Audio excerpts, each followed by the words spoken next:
Andres from AA Sports recording this video after watching the Four Nations game versus the US and Canada. Wasn't sure if here in the Bay Area I would be able to watch this game. I know it wasn't really broadcasted a whole lot. In the Bay Area, they prioritized the All-Star events for the NBA. But I was able to find a local channel that was airing the game between the US and Canada in the Four Nations Faceoff. And I am glad I watched it. I happened to watch it with family as well. And yeah, what a game it was. With the US getting a 3-1 win over Team Canada in Montreal in a very tough atmosphere for the Americans. But they managed to get the win.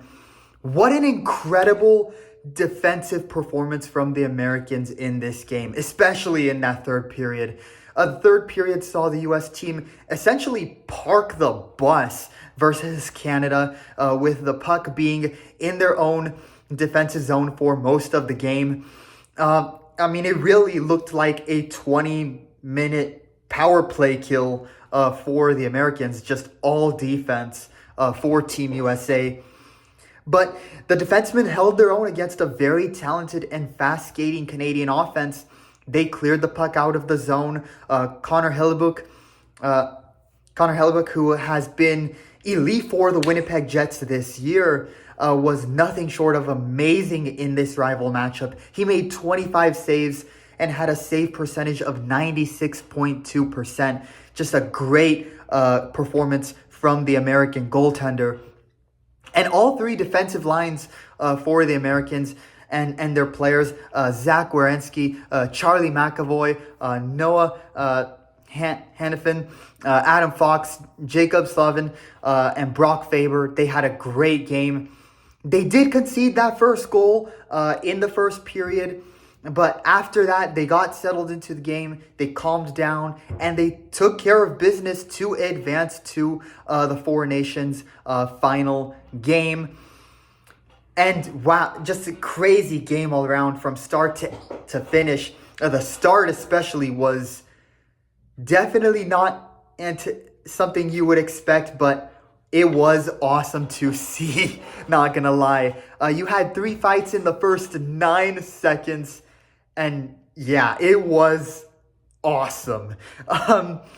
It displayed and stirred up quite a bit of emotions from the players and the fans in the arena. Matthew Tkachuk and Brandon Hagel dropped the gloves and fight right off the opening faceoff 1 second in. This was definitely set the tone of the game.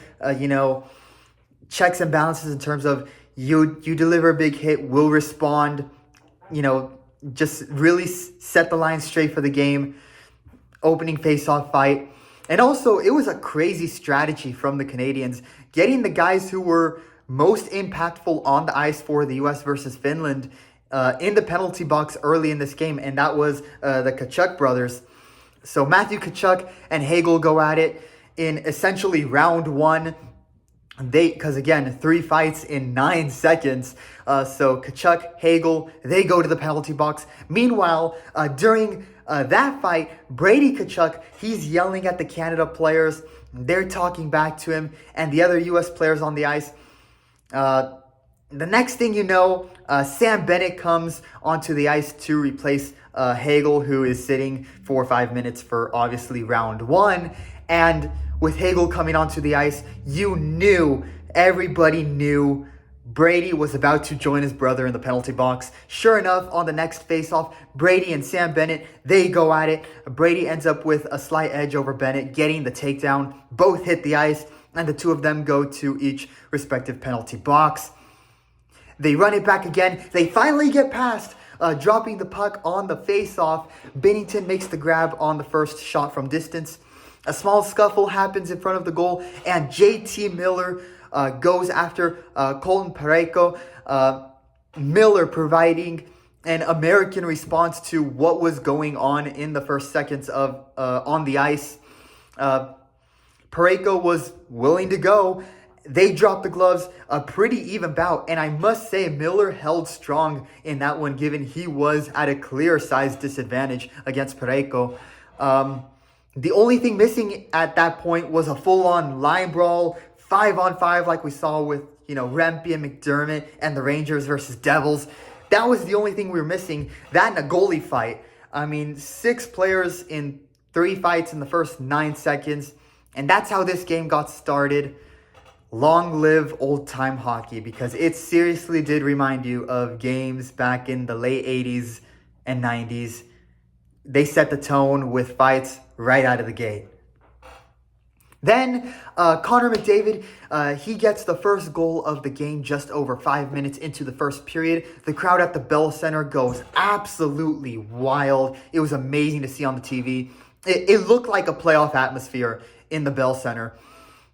Canada, they take a 1-0 lead until the U.S. get a goal of their own at the midway point in the period. Jake Gensel tied it 1-1, and that is how they end the first and enter the second period. Then Dylan Larkin scored for the U.S. with just over 6 minutes in the period remaining to make it 2-1, and they entered the third period with the same score. And from there, it was just incredible defense for the U.S. that got them the win. Charlie McAvoy had a great game and kept Connor McDavid, arguably one of the fastest skaters in the NHL. He kept Connor McDavid in check. Jacob Slavin and Brock Faber were an excellent duo. They completely shut down Canada on every shift they had. But the same could be said for the entire defense. And Connor Hellebuyck, in between the goalposts, they got outshot and offensively outplayed in the third period, but their defense was absolutely suffocating. It stunned Canada. They made the Canadian offensive front look like they lacked chemistry in comparison to the U.S. And to seal the win, Gensel gets an empty net goal in the final minutes. And with that, the U.S. will advance to the championship match for the Four Nations Faceoff. As for Canada, I believe it is a win and you're in scenario. They will need to win against Finland if they want a second crack at the Americans in the final. In terms of things to take away from this game, there are 3 big ones outside of the U.S. and their great defense. First, and I think this is probably most fans are thinking the same thing, this Four Nations tournament should absolutely 100% replace the NHL All-Star Game. This is a way better event. It is much more exciting, and it is the one time in the hockey season where we can see the best players for each country on a team together, which is just an awesome idea. It's a much greater spectacle than the NHL All-Star Game. And there's much more passion and energy from both the fans and the players. So hopefully, I really hope they keep this tournament and we get the Four Nations every year instead of the NHL All-Star break.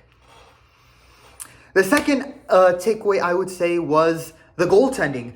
I think that the goaltending was a slight mismatch where the Americans won, and in the long term, and overall, it by winning the mismatch in regards to goaltending, it helped the Americans win the game.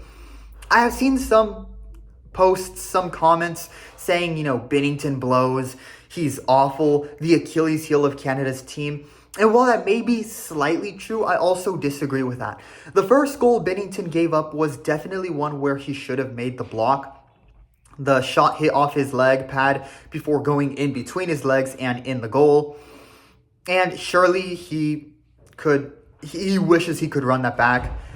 But the second goal was on a 2 forwards versus 1 defenseman play where Larkin made a really good shot with the puck to the far post of the net.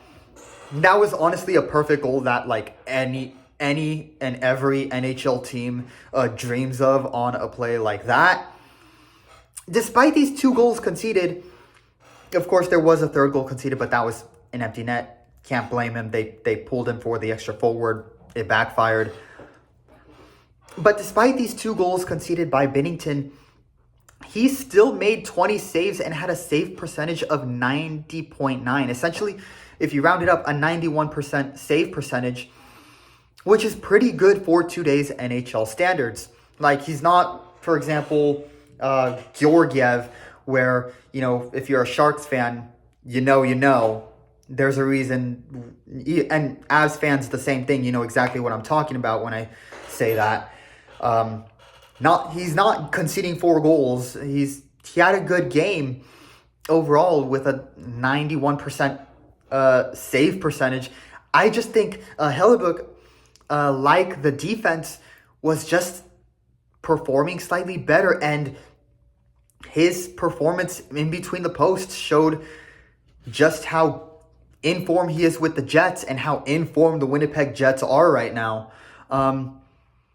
They had to do everything right defensively, the U.S., to win and make their parking the bus style of play in the third period that essentially looked like a 20-minute power play kill for the Americans work and for the U.S., and that was what happened.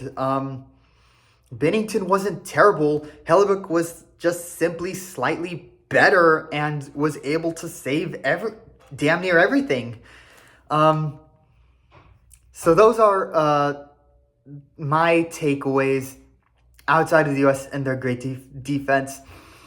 Well, those are my 2 main takeaways. In terms of the third one, and it'll be interesting to see, is I'm trying to think of what the third takeaway will be on in regards to this game. You gotta wonder if they are going to make a goaltending change, the Canadians, with Montembeault or someone else. I don't know who the third goaltender on the roster is, but I know Montembeault. If they maybe give him a chance versus in their third game versus, I believe, who is it? I'm looking at the notes right now, versus Team Finland on Monday. It'll be interesting to see, but I also feel like the Canadian offense slightly underwhelmed, and that was another key factor because they had the majority of puck possession. The goaltending, again, how many saves did Binnington make? Like 20 plus, 91% save percentage. Defense wasn't entirely a problem for Canada. Goaltending wasn't entirely a problem. I just think they couldn't get a goal by Hellebuyck. And in a game like this, the Canadians, you got to score more than 1 goal. So you got to wonder if they're going to make some more offensive adjustments, especially with Connor McDavid's line. Every time he was on the ice, it looked like they were just trying to force it to him and hope that his incredible skating speed on the ice, he would be able to get past the defenseman and get a shot.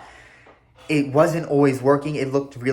Some of the passes looked really forced. So we'll see what happens there. But I do think for the third takeaway, Canada definitely will want to improve offensively and score more than just 1 goal, especially if they want to beat the Americans, should they face them in the finals. So that is all for me in this video. It was an incredible game. I'm glad I watched it. Yeah, it was just what a game. And it'll be interesting to see if they end up meeting again in the final. That would be awesome. Yeah, so let me know what you guys think in the comments below. Leave a like and subscribe to help support this sports passion project. And also stay tuned for my NASCAR content as I am covering the Daytona 500 this weekend. So I will make a video talking about that and my reactions to the race. And I'll try to also do some videos regarding the Xfinity Series and the Truck Series races as well. So stay tuned for that. But if you want to stay updated on my videos day in, day out, the best way to do that is by hitting that subscribe button and supporting my passion project. That is all for me in this one. What a game between the U.S. and Canada. And this 4 Nations tournament really, really is awesome for hockey. And I hope they keep it. Yeah, that's all for me in this one. Go Sharks. Have a good one.